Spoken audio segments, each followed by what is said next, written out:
नमस्ते बच्चों, मैं आपकी शिक्षिका माला आज आपको भूमितीय आकृतियों में उनकी भुजाओं और शीर्ष बिंदुओं के बारे में जानकारी दूंगी। लेकिन इसके पहले हम कुछ भूमितीय आकृतियों के चित्रों को देखेंगे और उनके नाम पहचानेंगे, जिन्हें आप पहचानते तो हो फिर भी हम पढ़ेंगे।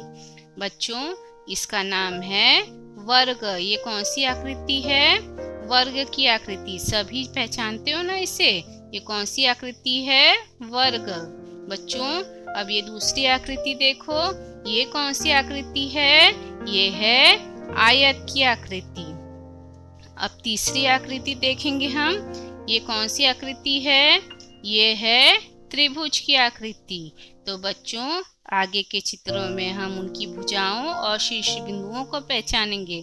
बच्चों, जिन रेखाखंडों से आकृति तैयार हुई है, मिलकर आकृति तैयार हुई है, उन रेखाखंडों को उनकी भुजाएं कहते हैं।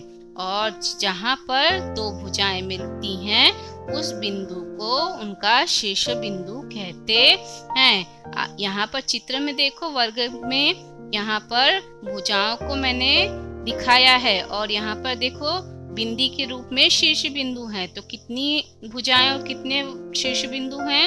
यहाँ पर 4 भुजाएं और 4 शीर्ष बिंदु हैं। अब ये आयत की आकृति देखो, आयत में कितनी भुजाएं दिखाई दे रही हैं? आयत में 4 भुजाएं और 4 शीर्ष बिंदु दिखाई दे रहे हैं। अब आगे की आकृति को हम पहचानेंगे।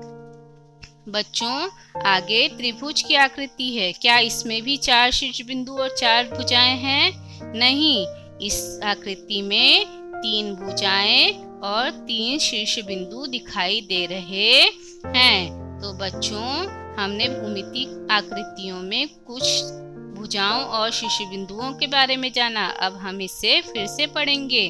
वर्ग में 4 भुजाएं और 4 शीर्ष बिंदु होते हैं।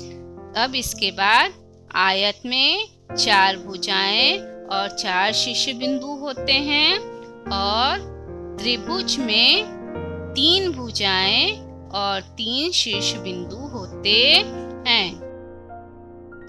बच्चों, अब हम कुछ आकृतियां देखेंगे और उनकी भुजाओं और शीर्ष बिंदुओं के नाम लिखेंगे। बच्चों, ये वर्ग की आकृति है। इसमें 4 भुजाएं हैं। भुजा ट ठ, भुजा ठ प, भुजा प म, भुजा म ट और 4 शीर्ष बिंदु ट, ठ, प और म। अब बच्चों, हम आगे की आकृति की तरफ बढ़ते हैं। बच्चों, ये है आयत की आकृति। इसमें 4 भुजाएं और 4 शीर्ष बिंदु हैं। भुजाओं के नाम भुजा क ख, भुजा ख ग, भुजा ग घ और भुजा घ क और 4 शीर्ष बिंदु क, ख, ग और घ। अब आगे त्रिभुज की आकृति की तरफ बढ़ते हैं। बच्चों, यह है त्रिभुज की आकृति।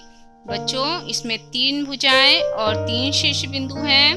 भुजा अ ब, भुजा ब क, भुजा क अ और 3 शीर्ष बिंदु अ, ब और क। तो बच्चों, हम सब ने आकृतियों के बारे में जाना, उनकी भुजाओं और शीर्ष बिंदुओं के बारे में जाना। अब आप सब गणित के पृष्ठ क्रमांक 6 से चित्र देखकर बनाएंगे और उनकी भुजाओं और शीर्ष बिंदुओं के नाम लिखकर हमें दिखाएंगे।